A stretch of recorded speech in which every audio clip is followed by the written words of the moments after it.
Hello প্রিয় ছাত্রছাত্রী, তোমাদের এআই নলেজ স্টেম চ্যানেলে স্বাগত। আজকের আলোচনার বিষয় হচ্ছে ষষ্ঠ শ্রেণীর ইতিহাসের 1, 2, 3 মার্কের প্রশ্ন উত্তর, যেটি সম্ভবত নবম অধ্যায়ের ভারত ও সমগ্র বহির্বিশ্ব অধ্যায় থেকে নেওয়া হয়েছে। এতে আমরা জানি যেহেতু 5 মার্কের কোনো প্রশ্ন উত্তর আসবে না, তার জন্য আমরা 1, 2, 3 মার্কের বেশ গুরুত্বপূর্ণ প্রশ্নগুলো এখানে আলোচনা করব।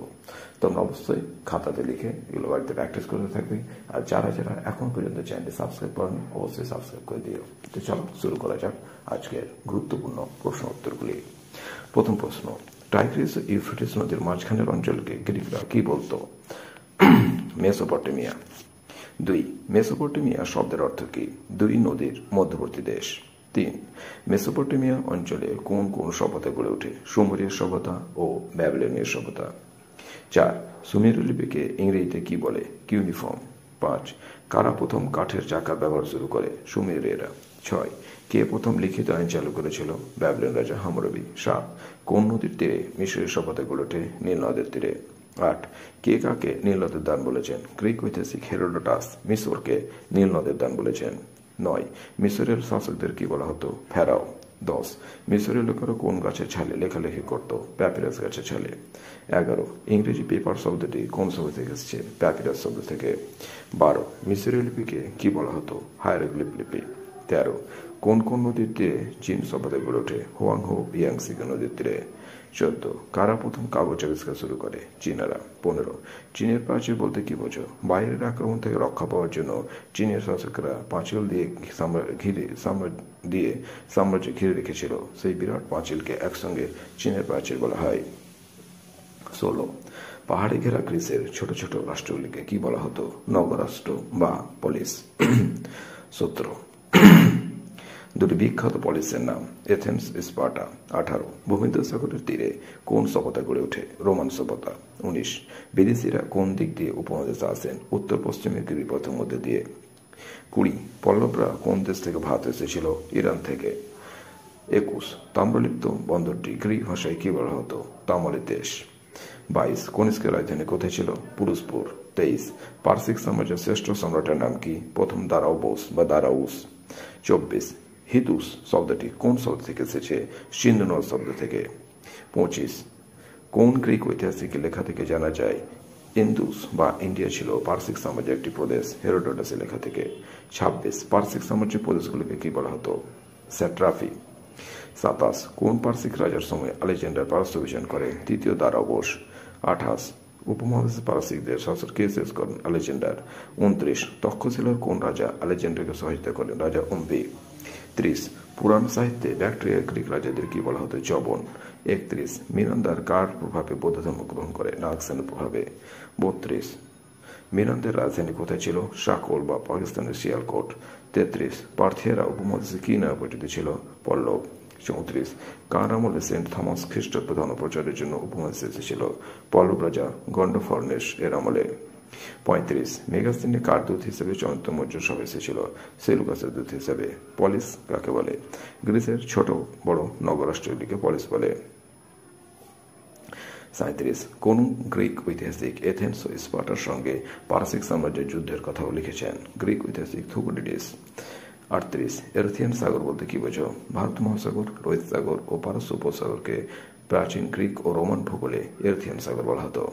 এরথিয়ান সাগরে যাতায়াত ও বাণিজ্য বিষয়ক বইটির নাম কি? Periplus of the Erythraean Sea. 40, Periplus কথার অর্থ কি? জলযানে করে ঘুরে বেড়ানো বা জলপথে যাতায়াত বর্ণনা। 41, কে কবে হুন আক্রমণ সফলভাবে রুখে দিয়েছিল? 458 খ্রিস্টাব্দে স্কন্দগুপ্ত। 42, পশ্চিম উপকূলের সেরা বন্দর কে ছিল?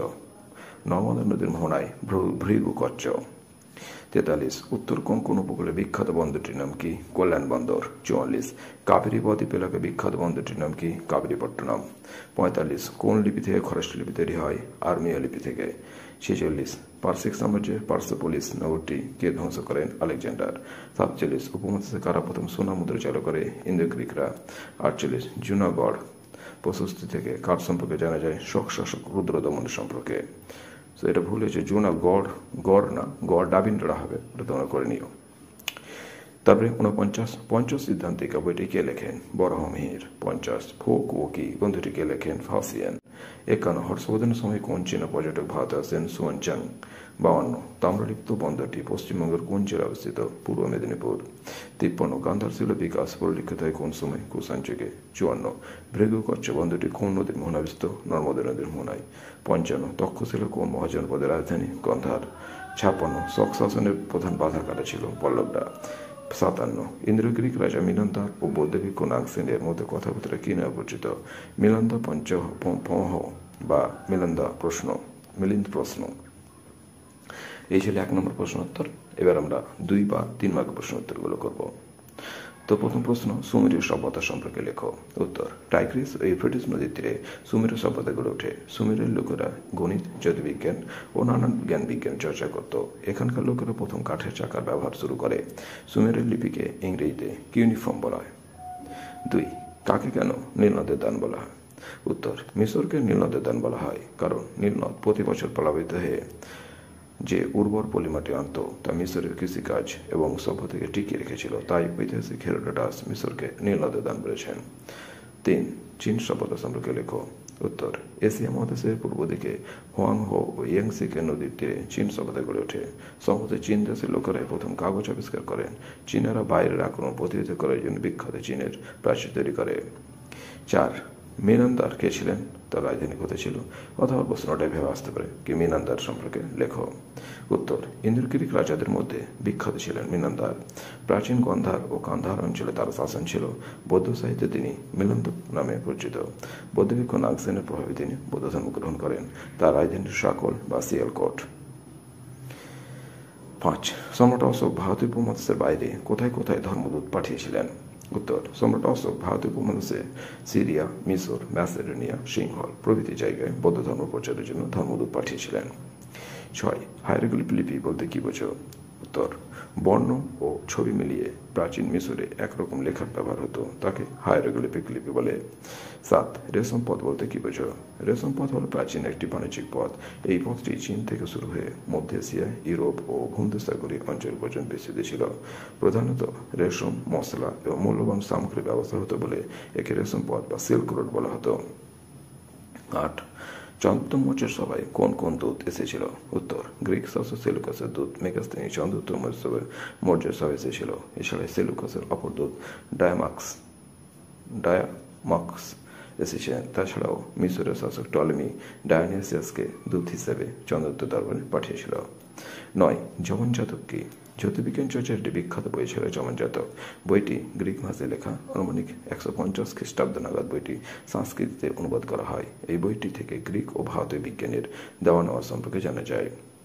শক কাদের বলে? শক বলতে বোঝায় খ্রিস্টপূর্ব 2য় শতাব্দী থেকে 4র্থ শতাব্দী পর্যন্ত মধ্য এশিয়ার এক যাযাবর ইরানি জনগোষ্ঠীকে, যারা উত্তর পশ্চিম ভারতে আধিপত্য বিস্তার করেছিল। 11 উপমহাদেশের নাটক চর্চায় গ্রিকদের প্রভাব লেখো। উপমহাদেশের নাটক চর্চার উপর গ্রিক প্রভাব পড়েছিল। নাটকের মঞ্চ বানানো, পর্দায় ব্যবহার প্রভৃতি ক্ষেত্রে সেই প্রভাব দেখা গিয়েছিল। নাটকের পর্দাকে সংস্কৃতে জবনিকা বলা হয়। গ্রিকরা এই পর্দা ফেলার প্রথা চালু করেছিল। 12 তাম্রলিপ্ত বন্দর সম্পর্কে যা জান লেখো। উত্তর, প্রাচীন ভারতীয় উপমহাদেশের একটি পরিচিত বন্দর হবে এটা, বন্ধন না।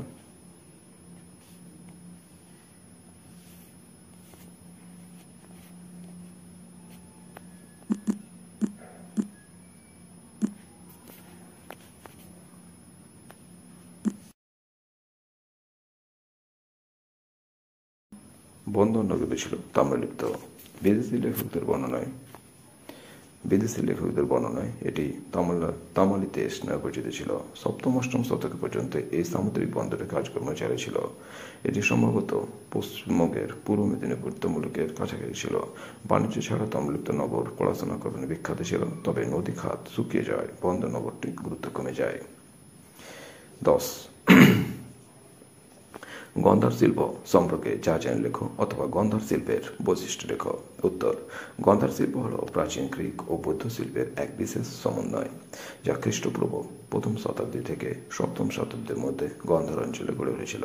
গন্ধার শিল্পের বৈশিষ্ট্য: 1 এই শিল্পটি ছিল প্রাচীন গ্রিক ও বৌদ্ধ ধর্মের সংমিশ্রণে তৈরি। 2. এই শিল্পকলার প্রধান বিষয়বস্তু ছিল বৌদ্ধ ধর্মের দেবদেবী এবং কিংবদন্তি কাহিনী, যা ভাস্কর্যে মূর্তি শিল্পে ফুটিয়ে তোলা হতো।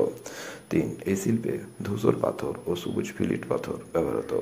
কুষাণ যুগে এই শিল্প পূর্ণ বিকাশ ঘটে এবং এটি প্রথম শতাব্দী থেকে সপ্তম শতাব্দী পর্যন্ত টিকেছিল। 5.